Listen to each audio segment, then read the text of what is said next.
We start the day's other headlines with the growing political tensions over fraud schemes in the state of Minnesota.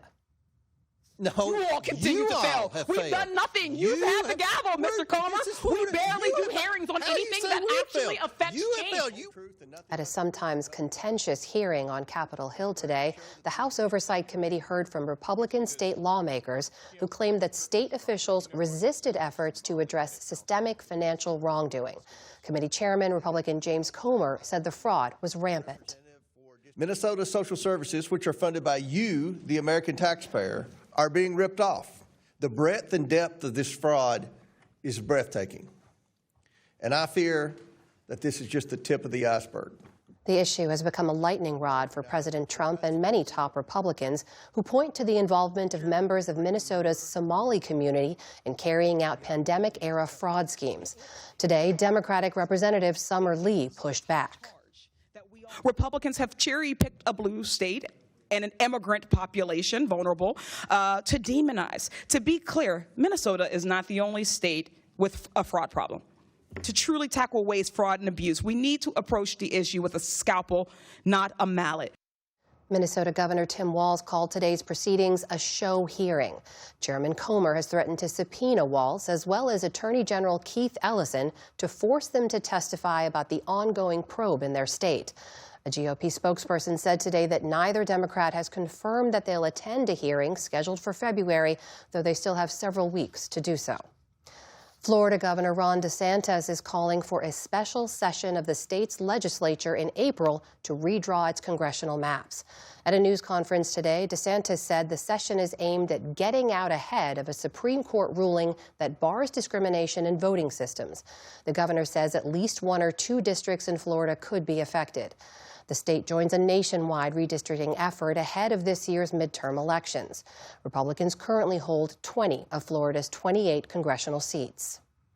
Nick Reiner's arraignment hearing in the killing of his parents was delayed today after his high-profile attorney was replaced by a public defender. Alan Jackson did not say why he asked the court to leave the case. His departure comes as Reiner faces 2 counts of first-degree murder in the deaths last month of actor-director Rob Reiner and his photographer wife Michelle Singer Reiner. Nick Reiner has not entered a plea and is being held without bail. A new arraignment hearing is scheduled for February. The Pittsburgh Post-Gazette is shutting down with its final edition due in May. The family-owned company that runs the paper, Block Communications, pointed to mounting losses, saying it's lost $350 million over the past 20 years. It also cited a recent court ruling that would have required the paper to operate under what it called an outdated labor contract. In a statement, the company said it's proud of its service to the city, adding, quote, "We deeply regret the impact this decision will have on Pittsburgh and the surrounding region." Overseas, Iran's military chief is warning of preemptive military action against what he called rhetoric against the Islamic Republic. His comments come as economic protests intensify across the country, including this demonstration in the southern Iranian port city of Bandar Abbas. In recent days, President Trump has said the U.S. is, quote, locked and loaded if Iran kills protesters. Israel's Prime Minister Benjamin Netanyahu has also praised those demonstrating. Today, Army Commander Amir Hatami warned the 2 leaders against intervening in Iranian affairs. Today, there are no doubts about the hostility of the U.S. president and the criminal prime minister of Israel toward the Iranian nation. They allow themselves to meddle in this internal affair of ours. They tweet, they talk. They've been enemies throughout history. Separately today, Iran's government began paying its citizens around $7 US a month to help offset the rising costs of everyday essentials. But the nation's shopkeepers warn that prices are continuing to rise. Back in this country, Warner Brothers Discovery is rejecting the latest takeover bid from Paramount.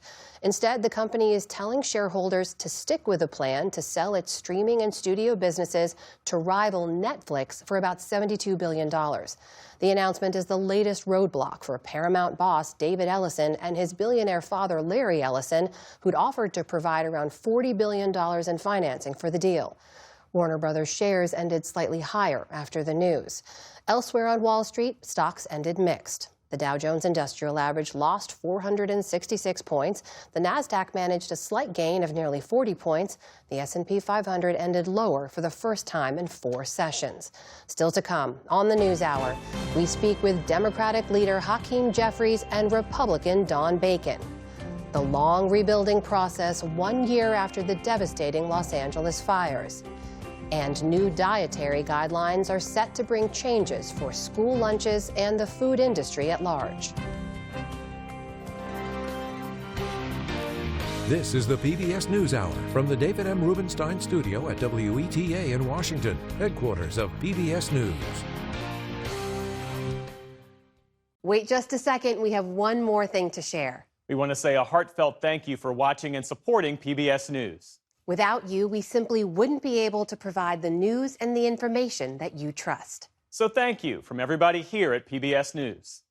Support journalism you trust. Support PBS News. Donate now, or even better, start a monthly contribution today.